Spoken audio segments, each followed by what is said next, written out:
First, I'd like to thank all the conference organizers because you guys have done a great job. This is a memorable experience for me, and having been involved in dissident-related matters since 1996, this has kind of reinvigorated me.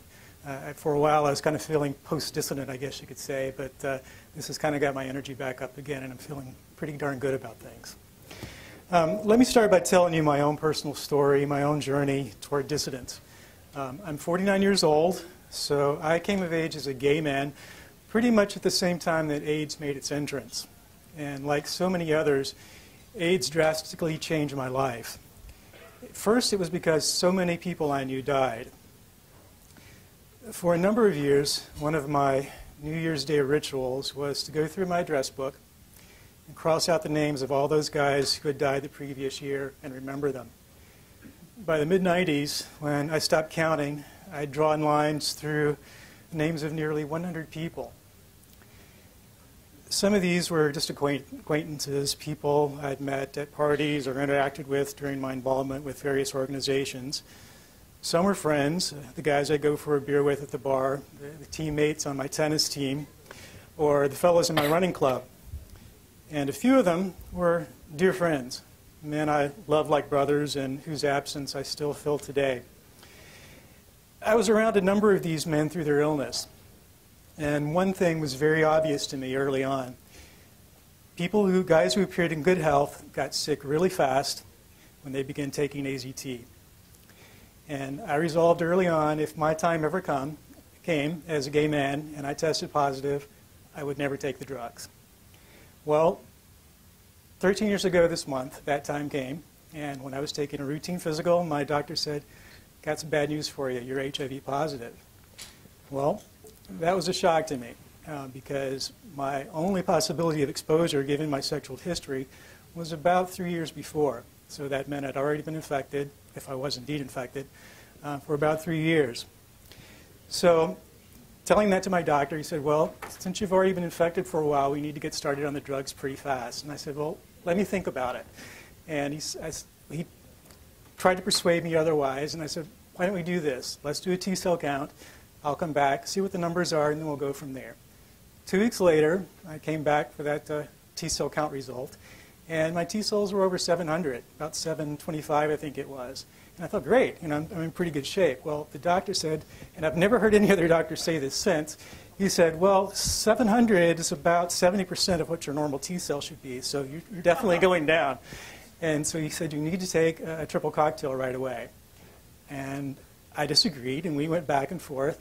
And eventually he said to me, "Look, if you don't take these drugs, you're going to be dead in 2 years."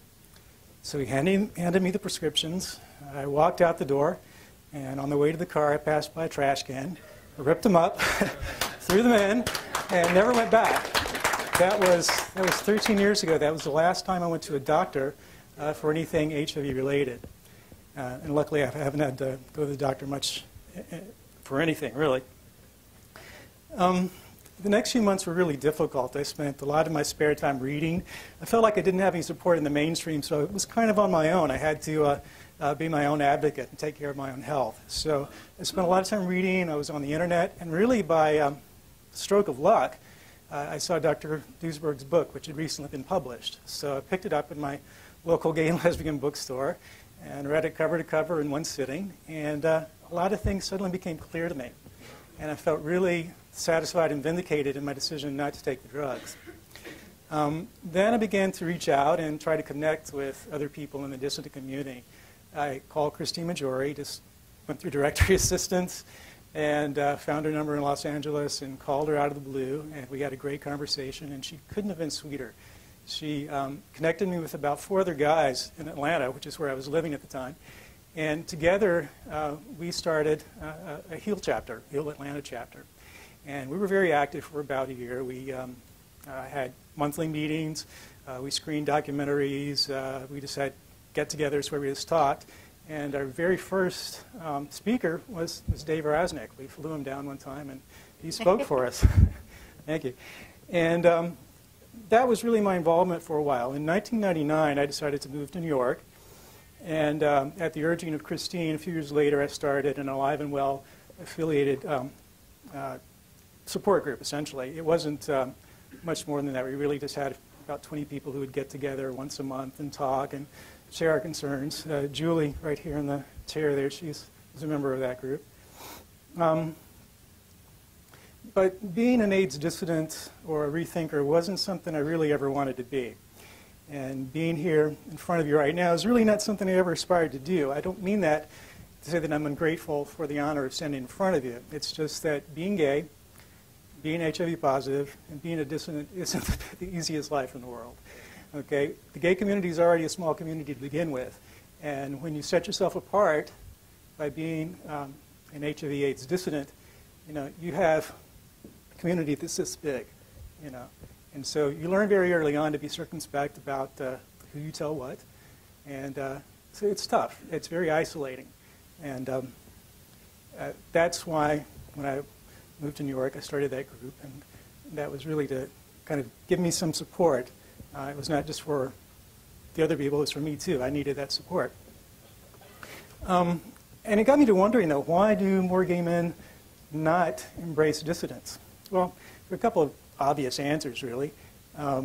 The HIV/AIDS propaganda machine is so big, especially in the gay community, that getting over that hurdle, getting past all those ads, the PR campaigns, the marketing campaigns, all the educational efforts that are targeted at us in the gay bars, in the gay and lesbian community centers, and the subways in New York. It's all there every day. You can't escape it. Yeah, you know what I'm talking about, don't you, Ed? Yeah, it's all there. So for anybody, for any gay man to really start to question, really takes a huge effort, because you have to overcome all that propaganda that you've been fed for the last 25 years. And so it's surprising to me that more gay men, as many gay men as do begin to question. But some do get past all that propaganda, and they start to ask questions. And that can be pretty difficult, because think about it. When you start to look at all the information that's on the internet, all the dissident-related things, it's kind of difficult to sort through it all and make sense of it, especially for those of us who are, we're laymen, we're not scientists, and there's a lot of very technical stuff out there. But another problem, something that I encountered early on, which it's a little bit indelicate, but I'm going to say it. There's a problem, I think, with some of the alternative theories about what immune deficiency is in the gay community. I think there's some things that haven't been uncovered. I think there's some... Oh, sorry. Okay. No, I think there's some puzzles, pieces to the puzzle that have been left undiscovered.